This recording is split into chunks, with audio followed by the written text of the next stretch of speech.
You're now listening to the Anxiety Society podcast, brought to you by Jordan Devlin and Scott Hope. This show is to help raise awareness for all struggles in relation to mental health. Enjoy the show. Right, Scotty, we're back. We're back with a bang. Season 2, here we go. I'm just actually trying to think, when was the last episode? Was it not like October 21? It must have, COVID was still a thing. No. Was it before that? No, it was well before that. Year before. No. I've lost track of time completely with all this COVID malarkey. It must have been 2020. No, it wasn't, Blair. It was. I want to say it was. I want to say it was October 2021. Ken, what? I'll check right now. It can't be, because I moved to England in the September. Mate, 2 years ago, it was published. 2 years ago. It doesn't tell you much more than that. YouTube's pish. It was Dean Hepburn, mind. Aye. That was 2 years ago, mate. Look at us. I still think it was longer than that. It must have been in that summer. 2021.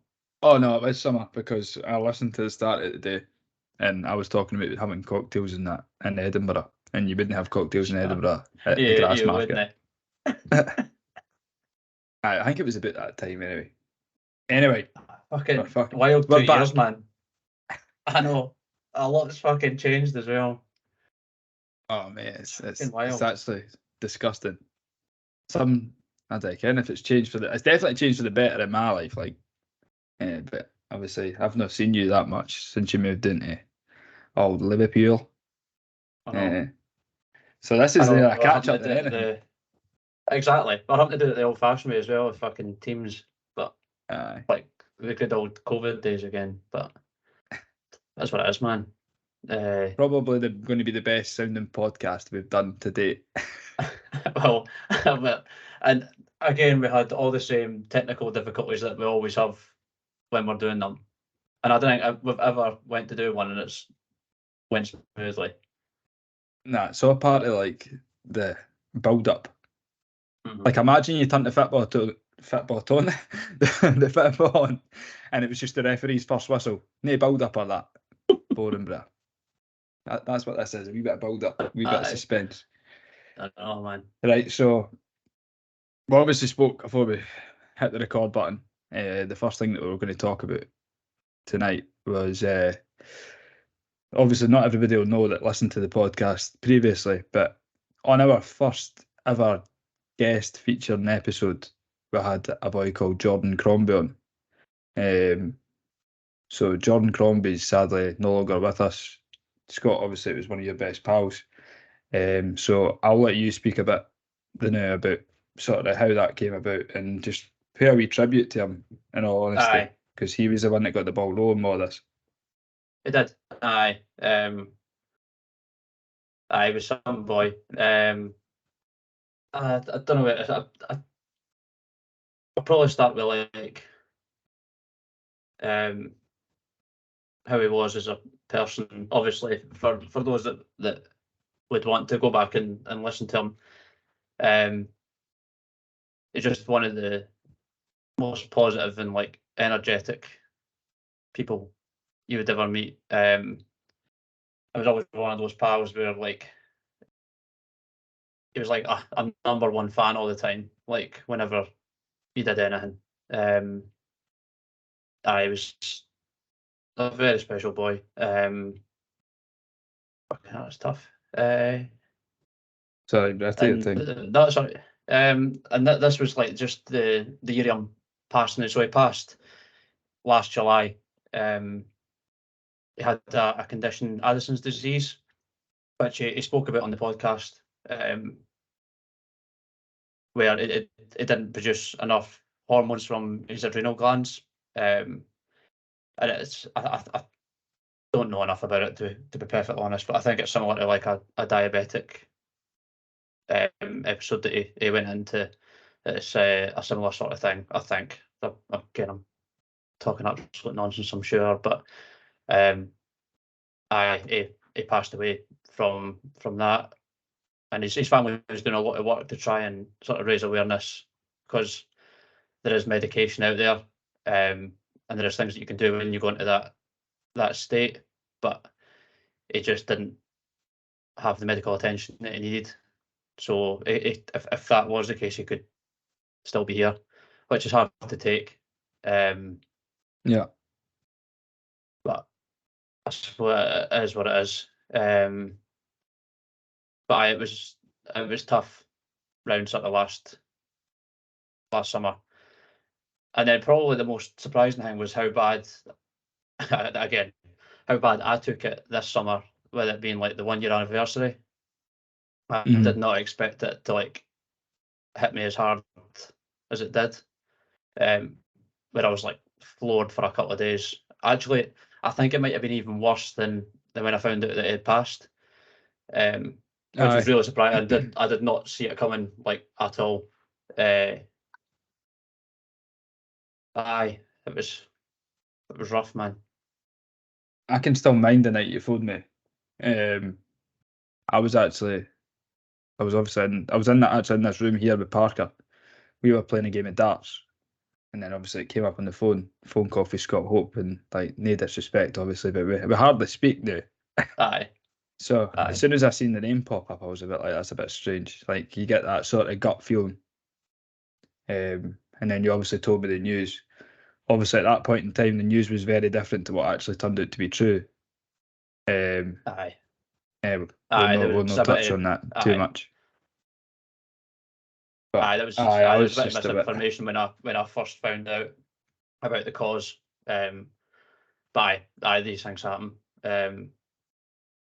But like I got a call from Hindy, Jack Hindy, like, so the three of us sort of worked together, and I was the same. Like, as much as I see Hindy not that regularly, one of the guys that always, like, doesn't matter when you last spoke to him, it's the same. But I'm the same. When I seen a phone call from him, I was like, this is bad, and I kind of already knew what it was before I even answered the phone. And I don't know why I knew, but I was just like, I know exactly what this is. So when he sort of gave the news, I can't even really remember what I did, or I think I phoned you pretty much straight away, because I was like, I need to phone somebody. I think I phoned Lois to start with, and she never answered. And then I was like, I need to speak to somebody else. I need to talk to somebody, like, straight away. I phoned you, just to try and get it off my chest and tell somebody else, so it wasn't just sitting with me. And that's the first time for me personally that I've lost somebody that close around our age. And the fact that it was something like preventable makes it tougher, that like it could still be here. Makes it sort of hard to swallow, but that is what it is. Aye. I can still mind the phone call. Like, obviously you were in a state of shock. Like, it was almost like you didn't believe what you were actually telling me. Because I was like, even I was in shock. I was like, surely no. And then I don't know how often you'd spoke to him prior to that, but you were a bit like, that's it. Like, you couldn't actually quite get your words out. Obviously it's an awful thing to hear down the phone, because you can't actually do anything for somebody. Because you were obviously down in Liverpool, I believe, at the time. Aye. But it was just a really, really devastating bit of news. Obviously, for you as being one of his best pals, but obviously his family and stuff as well. So I just thought that would be the best place to start. That's the thing, man.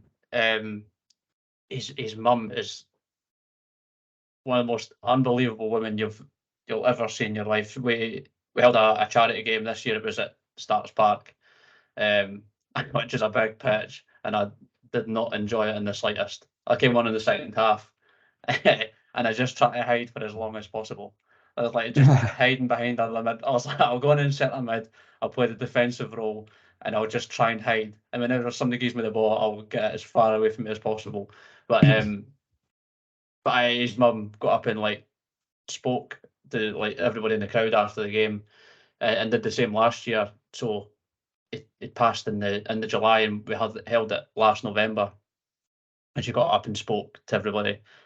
And I have no idea how she's doing it, because I couldn't get up and do it, and it's not my son.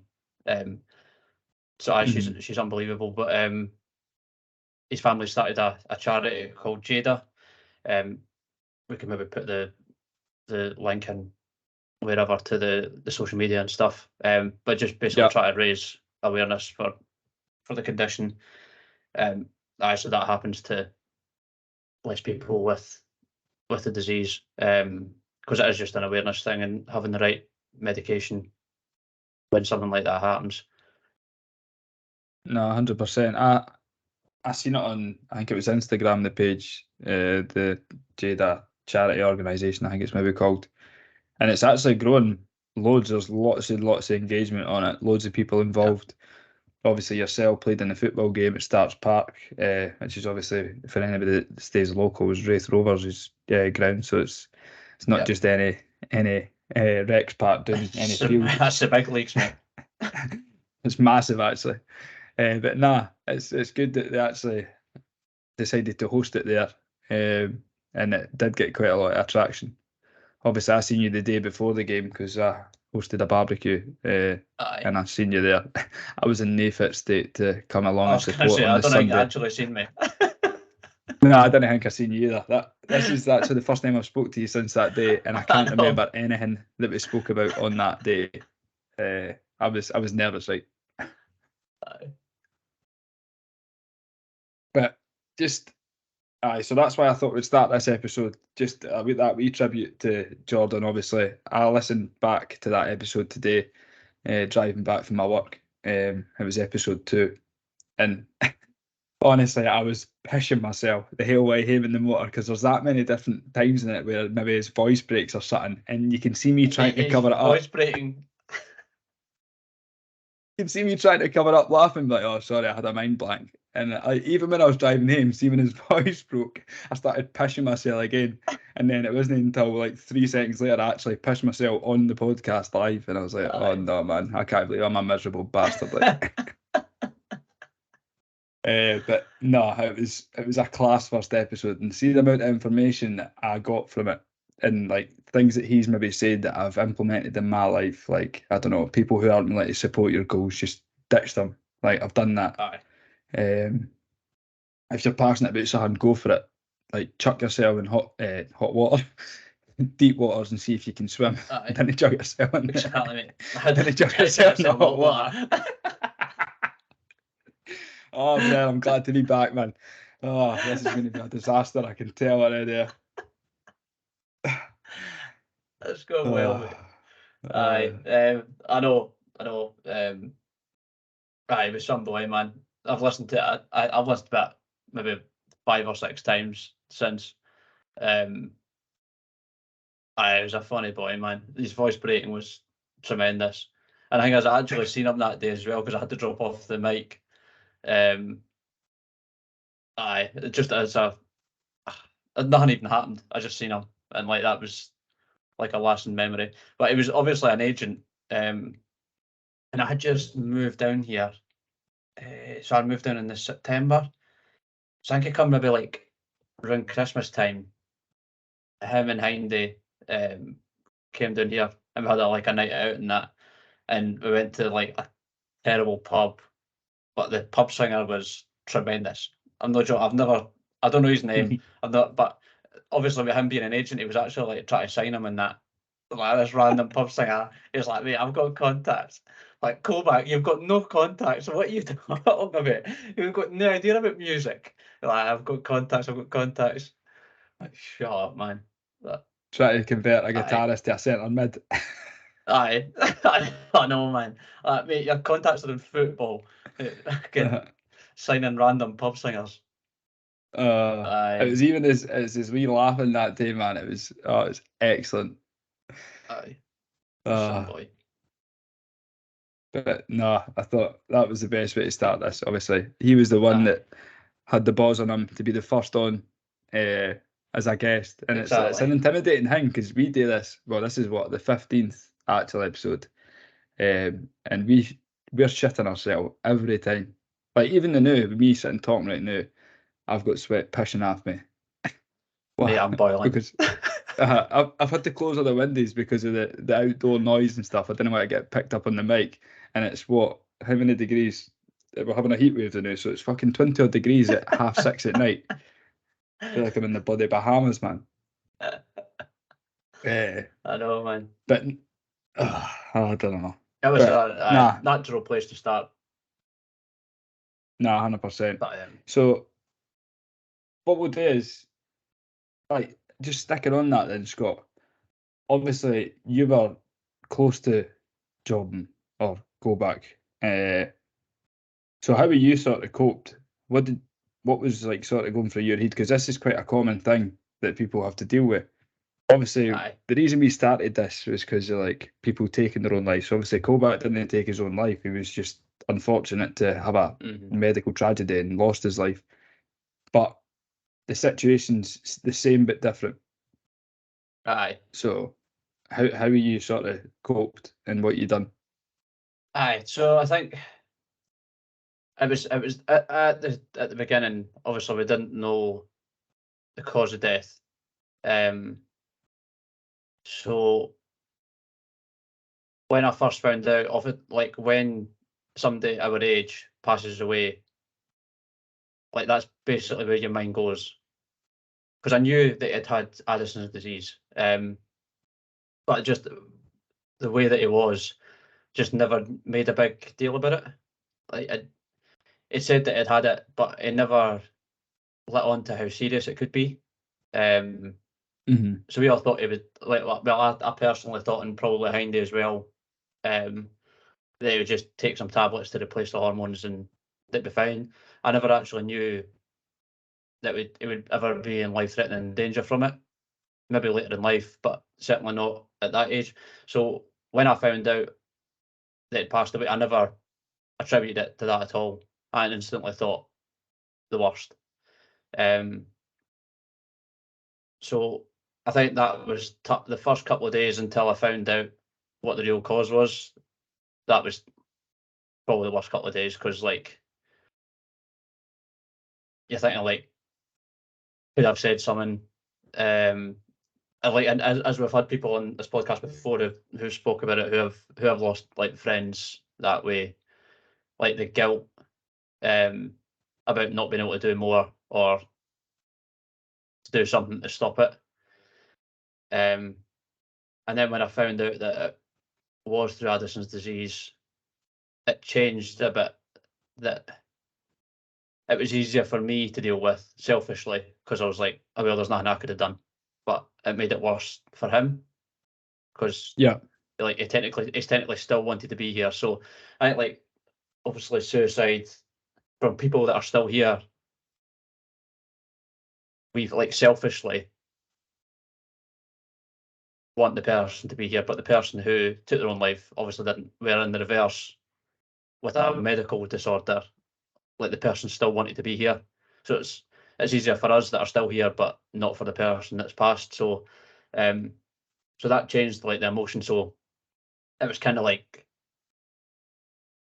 finding out the news, then finding it out again, but just having to process it a bit differently. So it made it easier for me to process knowing that it was a medical condition. So, but that being said, like I still had to like scrape myself off the floor like multiple times. When I didn't, again, that's the first time I've ever been through any loss like that. So obviously you don't know how you're going to react, but like I genuinely couldn't move at all. And I would actually just be lying on the floor. Like even like being on the couch would be, I don't know, too much. Like I just wanted to be on the floor. And I was like that for days. I just couldn't get up. So and then again that happened in July there when it was like the 1 year anniversary. I just had a couple of days on the floor where I could not move. So that was weird. I don't know if everybody goes through that, or if you've ever felt like that, but it's just grief, eh? Like, there's different stages to it. I don't know. I think it all depends on that relationship you had with that person, and how the sort of the loss of that person came about. Like, was it a long-term illness? Did you know it was coming, or things like that? Like, that all depends, and everybody grieves differently as well. So, like, I can tell you for a fact that the worst I've ever grieved was when I had to put my dog to sleep, like that, by an absolute stretch him out. It's almost like you're the person that, well, you are the person that killed them. aye, yeah, Like, literally, there's no sugarcoating it. You killed the dog. You know what I mean? As much as you didn't want to, and it's one of these things. But like that grieving process was 10 times harder than, say, losing my gran, which originally gave me the anxiety that we're even on this podcast with in the first place. So it's just one of these things. It's there's no set process. Like, everybody's goes through different stages. And you've maybe thought that, obviously, once you got over that original grief, that was you, and then the year anniversary would just be like, all right, I will just remember it. But then all of a sudden, that's just like PTSD just brought everything right back. It was very similar to the funeral, actually, because, like, obviously there's a gap in between finding out and then the actual funeral, and I felt like I was getting back to normal, and then a couple of days later there was a funeral, and you're like straight back to I was like straight back to square one. And I thought I was fine the whole day, and then obviously I got piped in. And as soon as you hear bagpipes, man, like whether it's a wedding or a funeral or whatever, like it sets you off. And I never recovered again for like another week.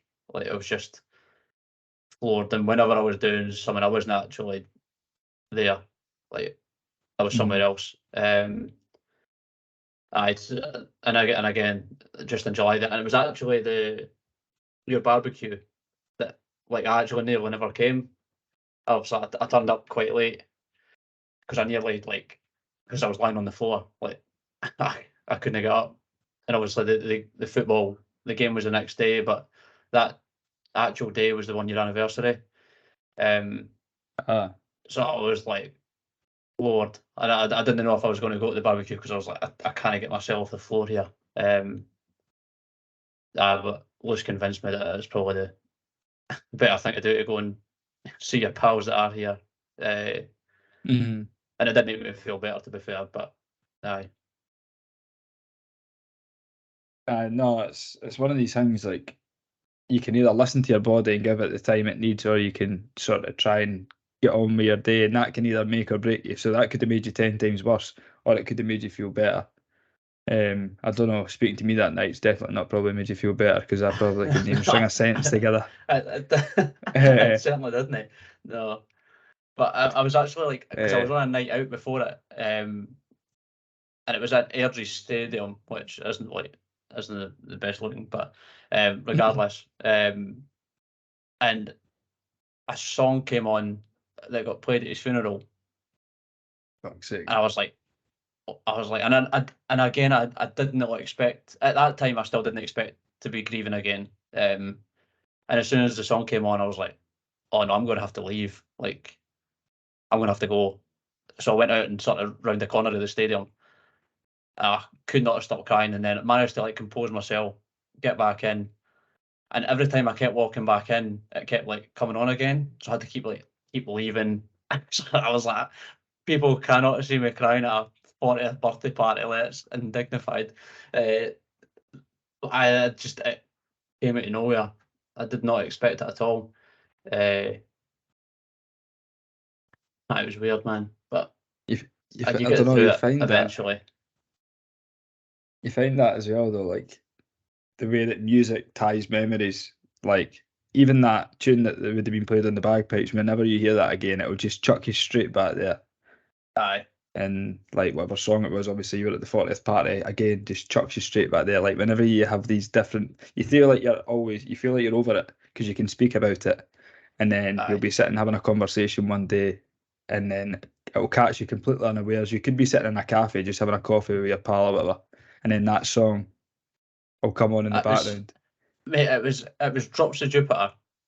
And the reason it was played at his funeral was because me, him, and Hindy were in a nightclub in Aberdeen. I've never heard of a nightclub that did karaoke, but this fucking place did. So, she was like, right, she was like, I'm gonna go up and do Drops of Jupiter. And me and Hindy were like, mate, you cannot go up there and do Drops. You'll kill the place. It's a nightclub. You cannot go up there. And he did it, and he was like walking around the dance floor, stroking girls' faces and stuff as he was doing it. Biggest applause of the night, brilliant. But that was the song that played at that 40th birthday party, and I was like, oh no, I'm in trouble here. I was like, actually, I need to run around the side of the stadium to get away from everybody. But it does subside. Like it just takes time, and it sucks at the time. But like you do start to get over it, and you do need to just like get on with your own life. It's just pointless sort of lying on the floor constantly. But it's probably important to give yourself that time. But at some point, you do just need to give yourself a foot up the arse and go like, right, this isn't helping anybody. So get going on again. Thing is, it's also one of those things like, I don't know, I don't know how to say it. I've started to think a lot more about everything. Thinking back on past experiences, etc. Like, so when you do lose somebody, obviously it's fucking shit. But imagine you lost somebody and you could just continue as normal. Like, it means that meant fuck all. Aye. So there's a reason that it hurts as much as it does. Because like, if somebody you hear about on the news, like full family killed in a car accident, obviously it's a tragedy, but you didn't ken them. You don't. So, like, it's not like, oh, sucks to be you, but it's like, it doesn't affect you emotionally. But the fact that you get such good connections with folk, you build up, and then we essentially build them up to break, because one day they're always going to collapse, whether it's a death of one of the parties that's in that relationship, or it's just you want to go your separate ways. Like, everything comes to an end at some point. Like, we'll both die at some point. This is getting depressing, but so important, mate. Everything's a life item. Like, nothing lasts forever, so you just need to kind of make the most of it. So I don't know. That does sound very, very happy, but I've started to be a lot more happy. Like, a lot more happy just thinking in that way. Like, I'd say just like just thinking like it's all going to come to an end at some point. So why sit here and maybe be that down, depressed, overthink? So just make the most of the moment that you're in. Like, I get anxious all the time still, but like I think to myself, what is the point in getting anxious? Or like, what's the point in being upset about something that didn't go your way? Or say, for example, somebody close to you does pass away. Like, yes, you can grieve, you can be upset, but you need to make the most of everything that's around you and what you've got. So, I don't know. Aye. No, that makes sense, mate. Here's Felt like I was rambling. Have you had much like? No, you weren't. So you say like you still struggle with your anxiety. Is it as bad as it was like maybe 3-4 years ago, or like during COVID and that, or is it different? Oh, I don't know. Like, fucking hell, we're talking about. I need to go back 2 years since the last time we actually spoke about it. So, like, I'd probably say. When was the first one that we did? Was that 20? Oh, it was in the proper height of COVID. Like 2019 then. And that was me talking about like anxiety. It was. It could have been 19 or 20. Like the summer in 2019. Which is wild. So that was like 4 years ago. Which is fucking mental. So like, has it changed in that 4 years? Aye. Has it got worse? I don't know. It's like a roller coaster, to be honest. So like, obviously, I eventually got seen by the NHS. It was actually like 2 months ago. I eventually got seen, and I was on the waiting list for when I released the first episode of this fucking podcast all the years ago. But I went through my treatment, and I say my treatment. I didn't go to rehab or that, like, but it was good. Just spoke about a lot of shit. Got a lot of tools for life in general. A lot of the stuff that I've already passed on to other people that I've maybe been taught through it. Like some of the stuff didn't necessarily help me, but they were good tools to have there in your locker, sort of thing. But I don't know. That was like maybe like a year and a bit ago. I was like probably at my worst I've ever been. But like I'd say now at this point, I'm maybe the best I've ever been. So it swings and roundabouts. You need to take it. Aye. Was there anything that brought that on last year? And in particular, was it just like a build up? It was a mixture of stuff. So I ended up injuring my back. You'll mind of that. Aye. So I injured my back. I got slip discs and all that. So because I done that, I was unable to go to the gym. I couldn't play football. I couldn't basically fucking do anything. I was hopeless. And at the age of 20, what was that? 20. I was either 24 or 25 at the time, and I was like, I'm not doing this. Like, like just lounging about the house and that. So that was shit because I was basically trapped in the house.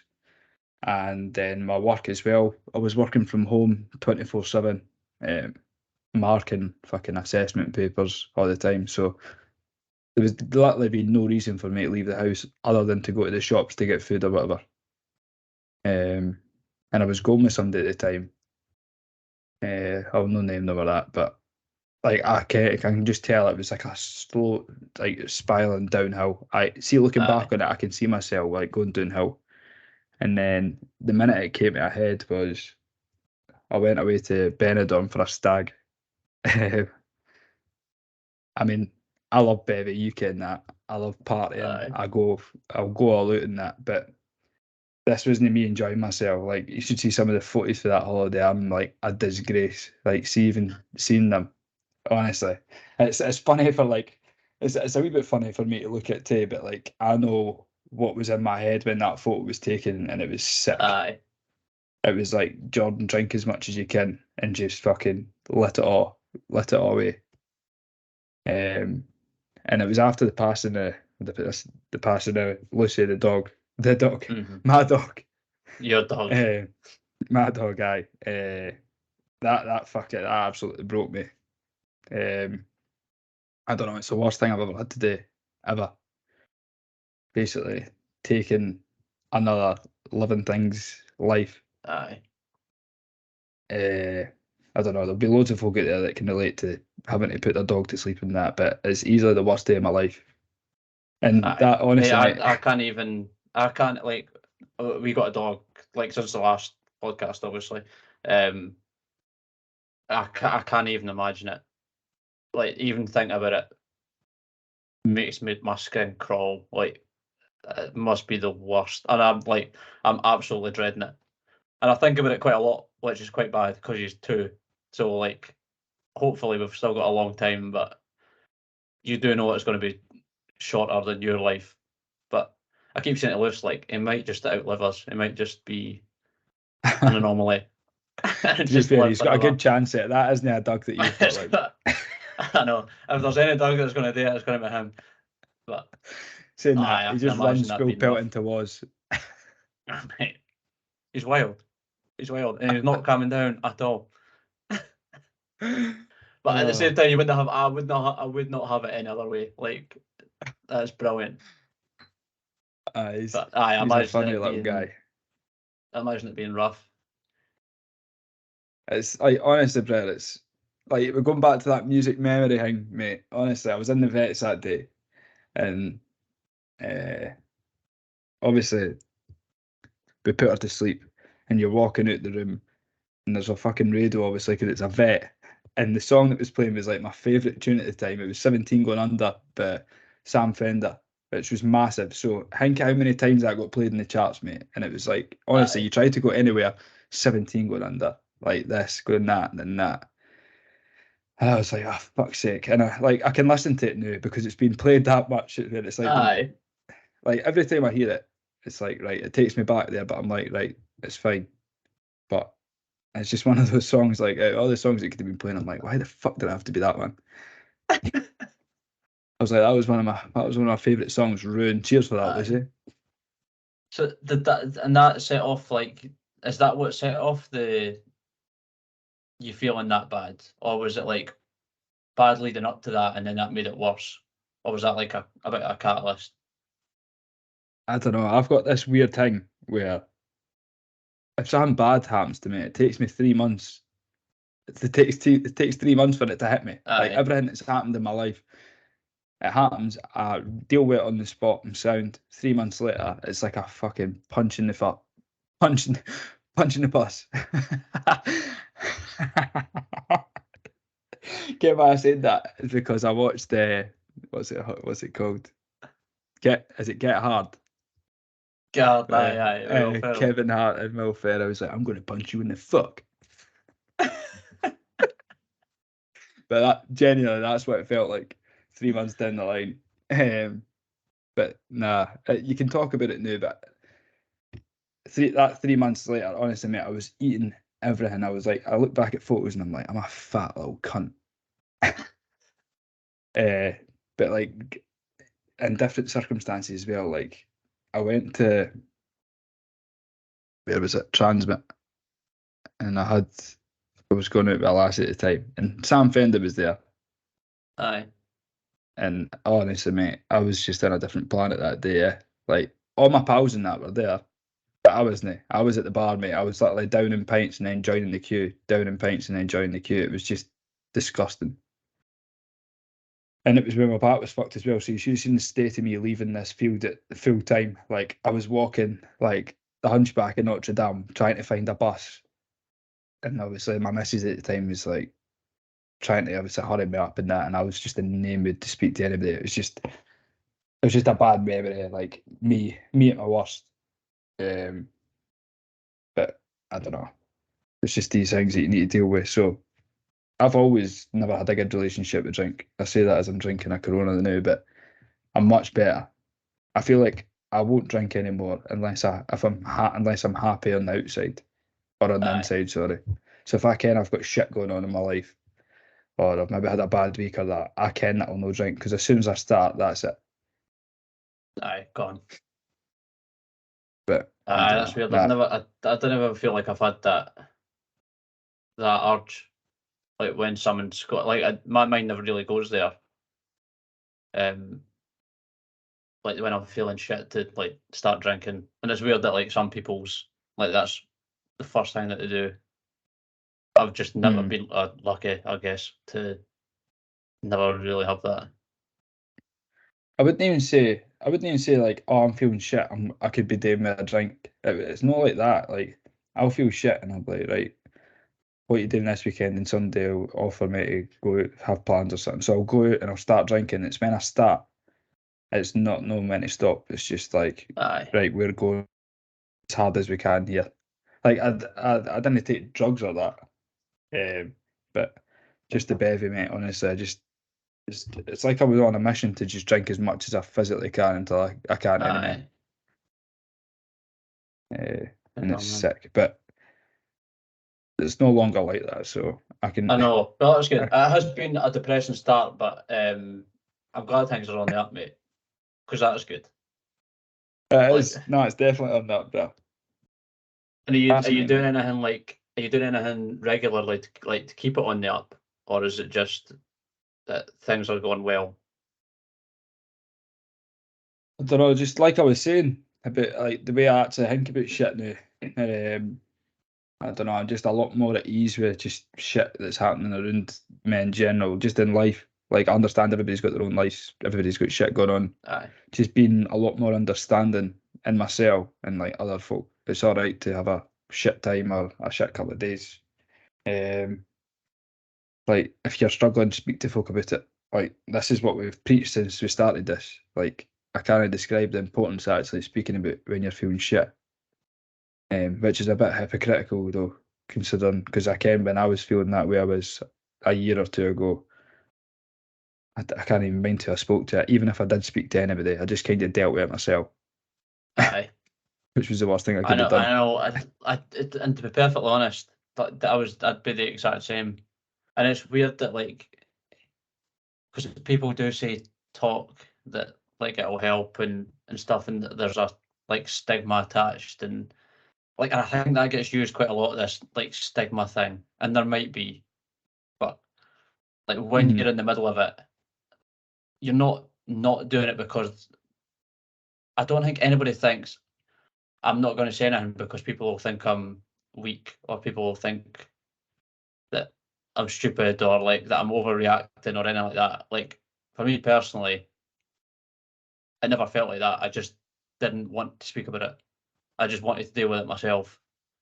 Um, so it's weird that there's obviously a line of where that becomes unhealthy, and I think there probably is an aspect of where you can do that, and that's fine as well. That if you want to just sit with it, that and deal with it yourself, that is also okay. But when it starts to become detrimental to a certain point, that you do start talking about it. But when you're in the middle of it,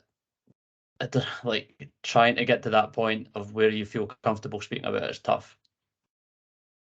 I've just never felt the need or that I've ever wanted to speak about it.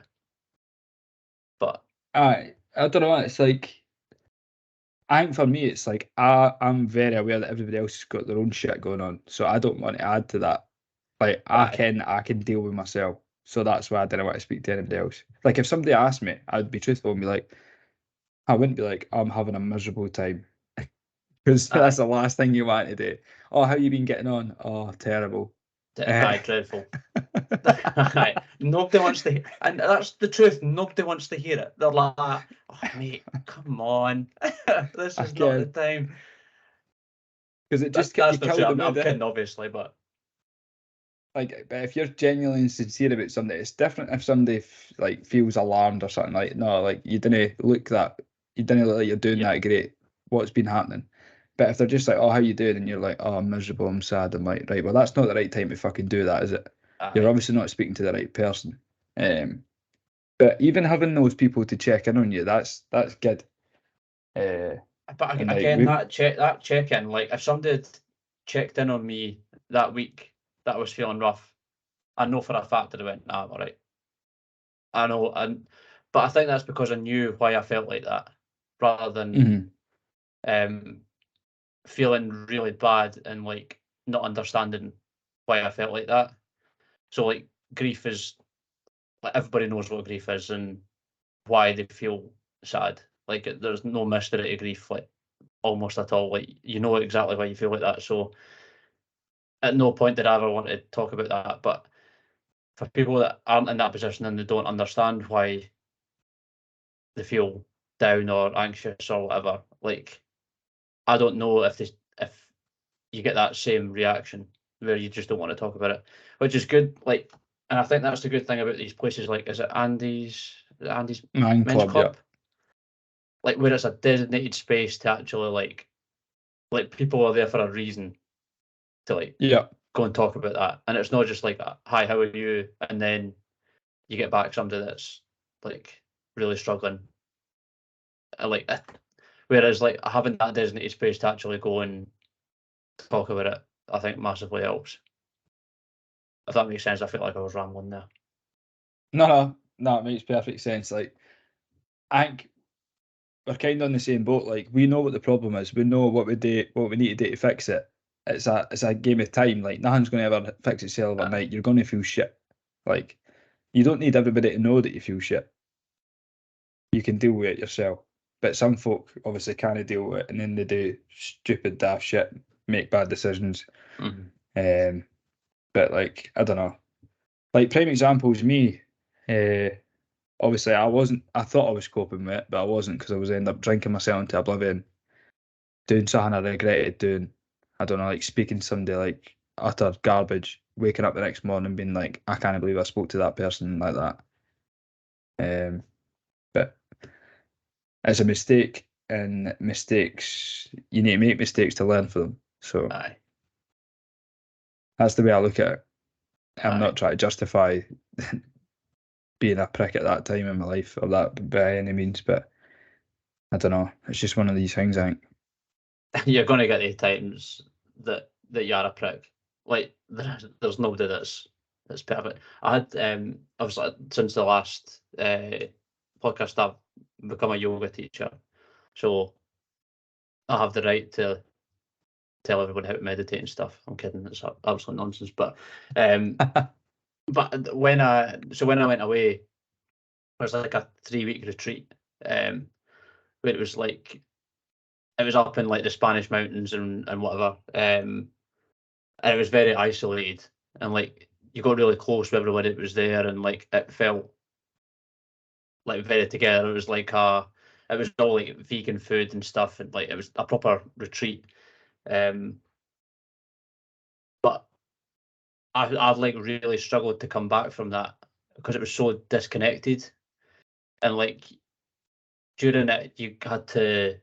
There was a lot of like meditation involved, and you had to like go to like dark places in your past and like regurgitate all this stuff, and then coming back, like after that, I like really struggled to come back to like normal life, and Yeah. I was an absolute prick. Like I just did not want to be here, and like Liz, fucking God bless her. Like I don't know how she put up with it. I really don't. Like it was an absolute nightmare coming back from that. Because like, I just did not like. I just wanted to be isolated again.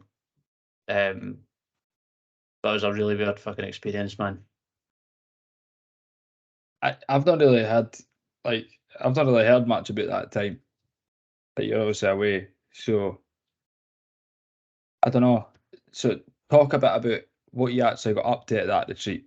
Like why it made you feel that isolated, disconnected way from sort of reality back here, and It was why do you just thought it was hard to adjust back?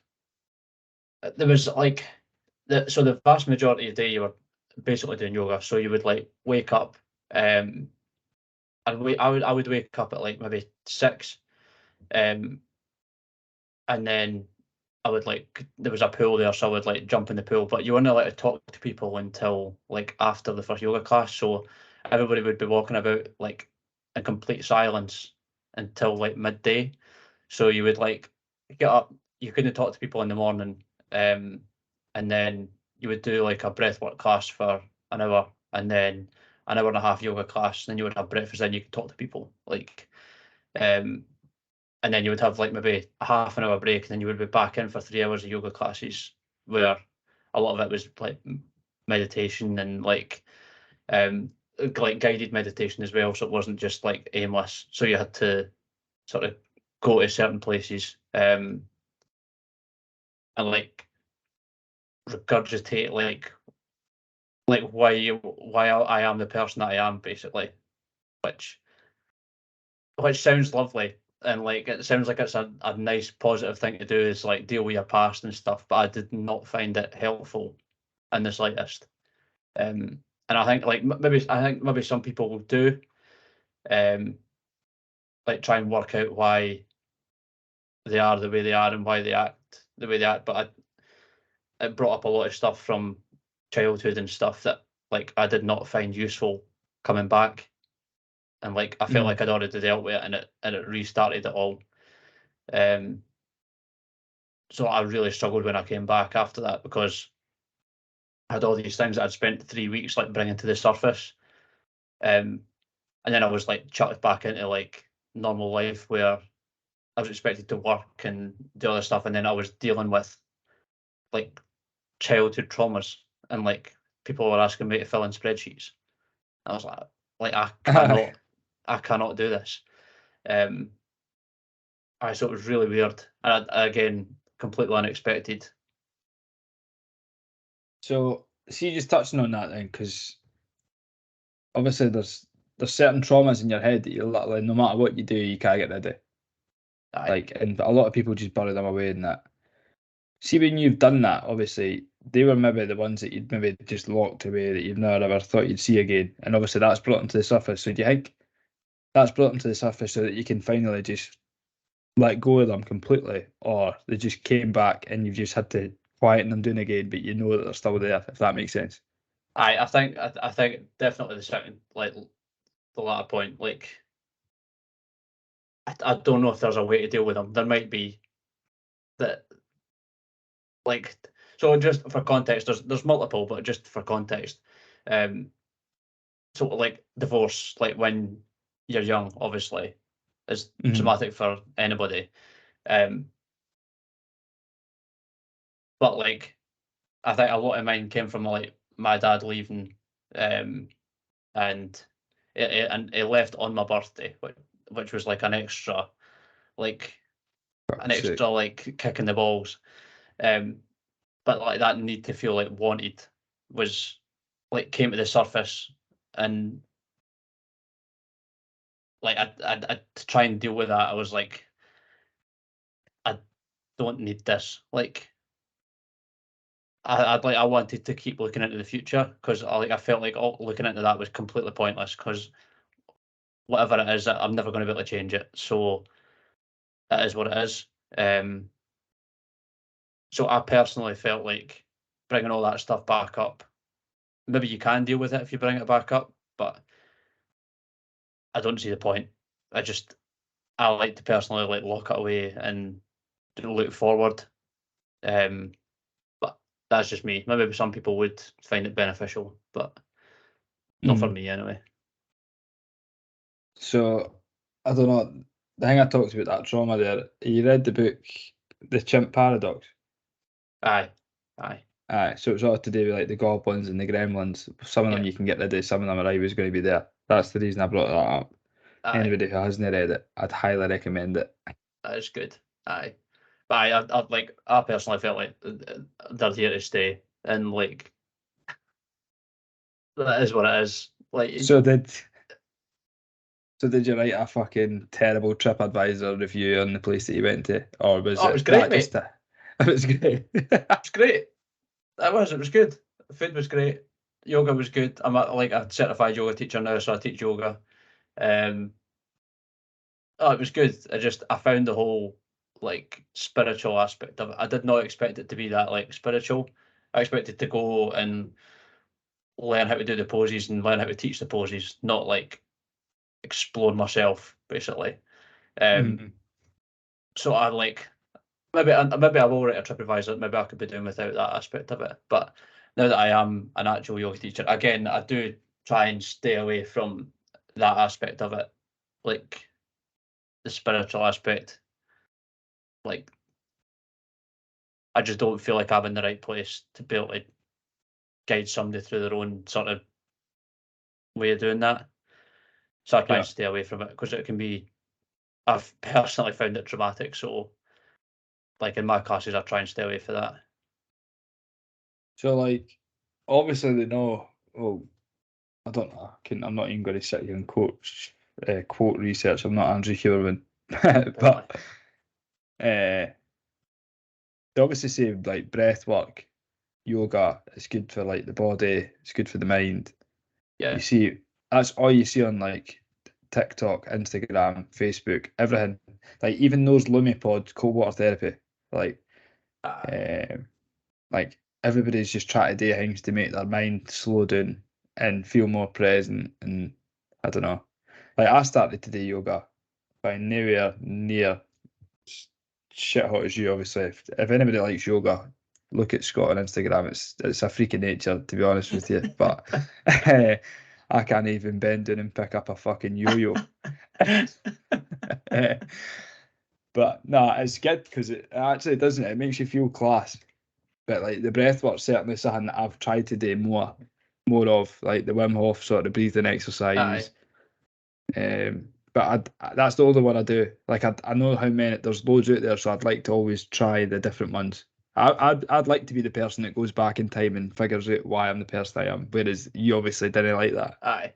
I mean, go on one of the retreats, man. It actually isn't for like just learning to be a yoga teacher. It is just like you can use it just for that.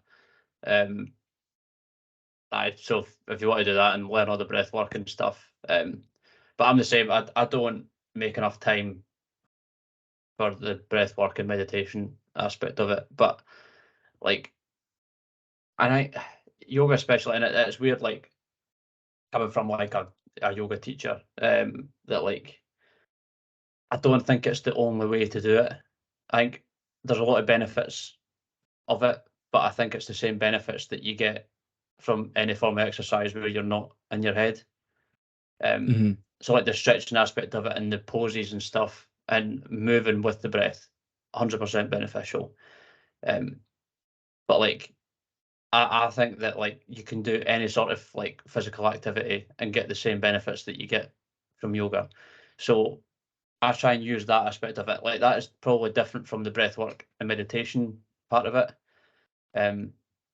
So like the breath work, I feel like I've not got time right now to like explore that. And the same with the meditation. Like I think I use sort of movement as meditation rather than sitting still because like because I can move right now. Like I'm fucking 27. Like why am I going to sit in my arse when I can be moving?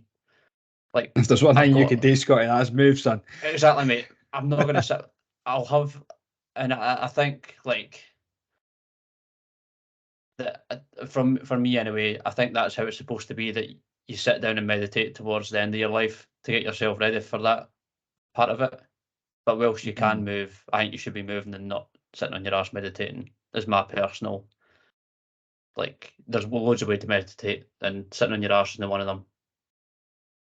I can get on board with that. Like, I kind of think anything worse than sitting in a room for half an hour without moving, just thinking.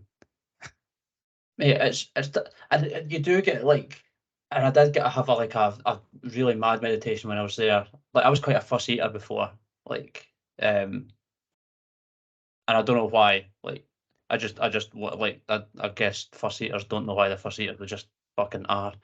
But like, I had a meditation, and it must have been like 25 minutes maybe, but it felt like 5 minutes. Like it went so fast. And the whole time I was thinking about food and just how like I would be thinking about the taste before I would actually taste it. And I was like, why do you do that? Why do you think you're gonna like not like something before you actually taste it? Why not just like taste food with an open mind? And after that, and since I'll try fucking anything, and I've enjoyed like way more stuff than I ever would have before I did that. So like there is definitely benefits from it, and like you can get stuff like that where you come to realizations and stuff. But I've just not got the time for it right now. Like I feel like I should be moving, so I'm not going to spend an hour sitting meditating. Like 5 minutes in the morning, like just waking yourself up, I think is beneficial. But like I don't personally put too much emphasis on it. I think it just depends on the type of person you are as well, because like I'd say unless I'm doing something like that's like task focused, so you need to get something done, whether it be working or going to the gym or anything like that, I'm meditating 24/7. I'm in my head that much. Like my brain is that noisy. I am meditating 24/7. Not necessarily about anything specific. It's just a fucking riot in there. And there's just thoughts coming in, coming out. And I'll sometimes dwell on something. Sometimes I'll just cut it out and then move to the next one. Like especially when I'm driving to work. Like you're driving there, like you go from your house to your work and you don't even know how you got there.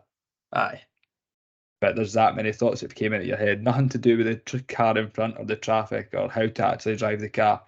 All these different thoughts have came and went in that 45 minutes that it took you to get to your work. And it's just mad. That's weird. I think like to get out of that,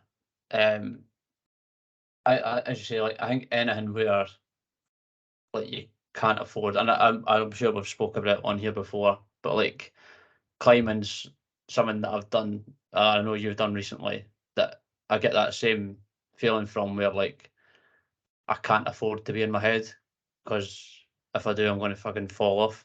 Like you actually are only thinking about that next move, And I think anything like that, that is exactly what yoga is. Like it just is thinking about the next move and not fucking money or work or anything like that. And just like, and that obviously jiu-jitsu and it's the exact same. Like you can't afford to be thinking about anything else apart from whoever you're sort of sparring with, because if you're thinking about money or whatever, you're going to get strangled. So like you need to be in sort of present. I don't know. Everybody, like every podcast I've listened to that's like spoke about mental health or that, or like anxiety and that, they've always said MMA is the best thing you can do and that. Like I can't do MMA purely because I'd fuck my back. Aye. I go and goals at football training. I can't walk for like a week after it. But like I think it's a daunting. Like I'm probably a bad culprit for it. Like because I'm constantly busy, I didn't actually allow myself the time to just sit. Because I reckon I would go insane if I actually had to sit in my own head. You're probably the same. But we always like to be doing something. Which to me I'd say is unhealthy. The fact that you can't just sit in your own head. Like what you're running for. I know. To be fair, I don't think I don't think I do struggle. I don't think I do struggle to sit in my own head. I think I'm pretty comfortable, like where I am, but I don't enjoy it. But not because of I don't feel like I'm running from it, and I just get bored. It's not even boredom. I feel like I'm wasting time. Like I generally get it comes like whenever I've tried or whenever I do try, I could be moving right now. So like I'm going to be old, hopefully, at some point, and I can sit in my arse and meditate when like my knees are fucked, my back's fucked, like, and like that's all I can do. But until that point, like, I feel like it's wasting time. But I know some people get benefits from it, so I'm not going to say that's gospel, but that's me anyway. Right, I'm just trying to think. What have we missed in 2 years? I suppose we could talk about your Australia thing before we wrap up. Oh, I'll touch on it. I'm not long back for Australia. I went to Australia for a week. It's not like I went out there, found myself, and now I'm back. That's not why we've not had a. I think the fact that you went for a week is more interesting than the cunts that go for 6 months. Like the thought process behind it, anyway. It was actually mad. It's probably one of the best things I've ever done, to be fair. So ever since I started my job on the railway, I always aspired to go overseas and work and make as much money as I could and open up as many doors as I could, etc., etc. And then around 3 months ago or something, the opportunity presented itself in the form of going to Australia, like to emigrate full time, not just 6 months traveling, 12 months, anything like that. Like I'm moving my shit, everything over there, leaving everybody else here, family. I'd be going myself, sees after. So it was a big move. And before I went, I shit you not, I thought I was 100% all in. Like I obviously had my doubts. I would miss people back here. There's certain things I would miss back here. But I thought I need to change my life up. Like I'm not happy. I'm doing the same shit all the time. I'm bored. Like me and you're the same Scott. We always like to mix it up and do something different. So obviously I went out there. And like I said, I was only there for 8 days, I think. But honestly, that was one of the worst 8 days I've ever had in my life. Not because Australia's bad. I thought it was absolutely amazing. I thought it was beautiful. The place is absolutely outstanding. The people were fantastic. Like everything about it was great. But the way I felt while I was there was you couldn't actually pay me enough to put me back there. That's wild, eh? Was it just like complete homesickness? I wouldn't even say it's homesickness, to be honest. It was isolation more than anything, like not being near anything or anybody that I know. Is that homesickness? I don't know. Because I suppose I work, to a certain point it is. because I know for a fact I could go to Spain and I could live. I think it was the how far away I was. That was the scariest thing. Like I could go and move to Spain tomorrow and I would nail it back. Mhm. But Australia, just to the distance, and I was just like, I cannot settle here. I've never felt anxiety like it. And I wear an Apple Watch all the time. That probably didn't help because I've always had an issue with a low heart rate. And in Australia, one day it decided to go all the way down to 35. So I was thinking, shit, I'm on my way out here. And obviously, when you're in a country and you're not covered with fucking your own healthcare or that, you're thinking, right, what am I meant to do? I can't afford to pay for like healthcare here, so I'm going to need to wait and get seen when I get back. So I'll finish with that, and then I'll speak a wee bit about the heart thing, and then that'll cover Australia in a nutshell. But just when I was out there, I just felt so far away from everything I knew. I couldn't actually wait to come home. As much as it was beautiful, I was there myself. I wasn't with anybody pretty much the whole time I was there. I went on an island tour around Rottnest Island. I was in Perth, which is Western Australia, and the island it's like one of the national treasures of Australia, and it's beautiful. It's like got all the minted beaches, cool views, this, that, the next thing. But you go there, and with another person or with a group, it'd be unbelievable because you'd make memories. I went there on myself. I hired a bike. I cycled around the island, stopped at every beach, took a photo, and went, "It's just a fucking beach."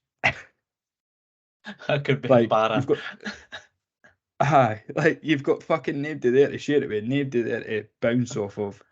You've got nobody there to sort of like share that moment with. So I was like, this would be my life if I moved here. Like, if I seen something funny walking about, I'd be like, oh, I'll need to wait till the folk back home wake up so I can tell them. Oh, by the way, I was walking down the street earlier and I seen this. Like, I just, and like I understand if I did decide to move it there, I'd meet people, but it just made me appreciate everything I've got here in Scotland is what I want. So honestly, I can't describe. I've never been so happy to land in Edinburgh Airport in my life. One, because the flight was a fucking shambles. I thought I was going to die about 100 times. And then two, because I went out there looking for the life I've got here. I went out there looking for like a decent gym. I went out there looking for a football team I could join and coach. I went out there looking for good weather. Fair enough, that's not what we've got here, apart from this week. But all these things we've already got here. Like Scotland's so underestimated in how fucking beautiful it is. Aye. And like everybody that I'm close with is here. So why the fuck would I want to run away from them? I don't want to start again at 26. So that was that. It was play, good, man. And to be honest, I think I would be the same. Like, I don't know if I could be arsed. I like the pals I've got. I'm not wanting any more pals, man. I've not seen you, and I don't know how. Like, I've seen you once, maybe like a year. Like, I can hardly keep up with the pals I've got. Never mind making fucking pals halfway across the world. I know. It's hard work. And like you get those folk that are proper chatty and that. I'll speak to folk if something needs to be spoke about and I'll say hi to folk. I'll be nice, I'll be polite, but I didn't just go about introducing myself to folk that I didn't even too ken. tiring. I'm not an arsehole. But on the heart thing, just obviously because I spoke about it, just because I don't know, folk might have the same problem as me and they might be stressing. So I've got like a really, really low resting heart rate. It's called bradycardia. So right now on this podcast, it is sitting at 40 beats per minute, and I thought that was me sitting up talking. Is that a bad thing? Oh no, it is. Right. So every doctor, GP I've went to in the past have said, "Oh, it must just be because you're fit." Aye, that's what And I was like, all right. You come and walk up a fucking flight of stairs with me, and I'll speak to you at the top of it, and then you can tell me again that I'm fit. Right? It wasn't because I was fit. I was like, I'm not having it. So I ended up, fortunately, with my work, I've got private healthcare. So I went to the private hospital last week. Ended up getting like an ultrasound done on my heart got chucked on a treadmill, all this carry on, heart monitor, 24-hour tape in my heart. It's absolutely sound. But I'm still like, there's still something there in my head that there's something not right. Because like even at training last night, like I joined in, because I'm coaching obviously, but I joined in for like 2 minutes, running about, mate, honestly. And because I'm the coach, I'm having to speak, and I couldn't actually speak after running about for 2 minutes. And then I don't know. It's no good. So I'm getting blood tests and that done because I don't think there's still something not right, but it's nothing to do with my heart. So that's a positive because that's the thing that keeps us alive. Potentially anything to do with fitness? What, because I don't keep fit? Because you're maybe unfit. And I'm not saying you look unfit, but oh no, I definitely don't look unfit, but inside my body's screaming like still fucking 5K, mate. Nah, I wouldn't say I was fit. I swim a lot, which is alright. I didn't run a lot because my back's fucked, but I wouldn't say I was unfit. But honestly, last night was like I got a bit of a fright, to be fair, because I was like, I'm never normally like this. And then I fucking listened to Colback's podcast earlier on the day, and I was thinking, scare the shit out of yourself. Fucking hell! I was like, I need these blood tests rapid. So let's I'm sure hope. It'll be sound, man. All right, but I'm going to try and get more fit. But that's pretty much what's been happening. One of the other guys that I used to work with, he's going to be coming on this podcast actually. So he done the move that I was potentially going to do, but he went to Bangkok in Thailand. So he's there right now. Fucking hell. His name's Kane McCloy. So he's going to be the next guest on the podcast. So he's there. I need to work out time zone. Time zones, that's rough. What are they? I was literally just there in the summer as well. What's that, 6 hours of difference? 6 or 7, I think. 6, I think, aye. I was in Bangkok as well. Yeah. Aye. So we're going to find out a lot about that. Aye. One and done. I've seen it. Aye. It's not for me. Like, I've never been, I've never seen it. I just know it's not for me after watching The Hangover. Mate, I don't think I'll ever go back. So we went to Thailand in 2017, I think it was. And I got food poisoning on the way home. So like I waited everywhere on the plane back. Like and I went to spew, like so like the plane took off fine. And then I was like, I'm feeling a wee bit ropey here. I'm going to try and shut my eyes for a bit. And then I was like, oh no, I'm going to be sick. So I went to reach for the fucking sick bag in the pocket in front, obviously. And it was like lined with chewing gum along the top. So I went to open it and it wouldn't open and I spewed everywhere. This was like and it's like a 16-hour flight and I waited everywhere. It nearly even hit loose, it was that bad. It was projectile. So I spewed all down myself. I had to get a wheelchair in Abu Dhabi. Got wheelchaired off the plane. They thought I had fucking malaria. So I got fucking wheelchaired off the plane into the hospital in Abu Dhabi airport, stuck on a drip, and then like sent on my way to fucking Edinburgh, like almost at death's door. And I had another like 8-hour flight like that where I was just spewing the whole way. I spent more time in the toilet than I did my actual seat. It was fucking ridiculous. And then after that, I went like proper off Thai food. I was like, I can't even touch this stuff. Like the smell of it makes me fucking vomit. But for our honeymoon, I was like, right, we'll just go back because we really enjoyed it when we were there. Fucking second day, food poisoning. Bang. I was like, you fuckers, you have got me again. I was like, I am never coming back here. That is me fucking done with Asia. So I'd like to hear how his stomach's holding up in Bangkok.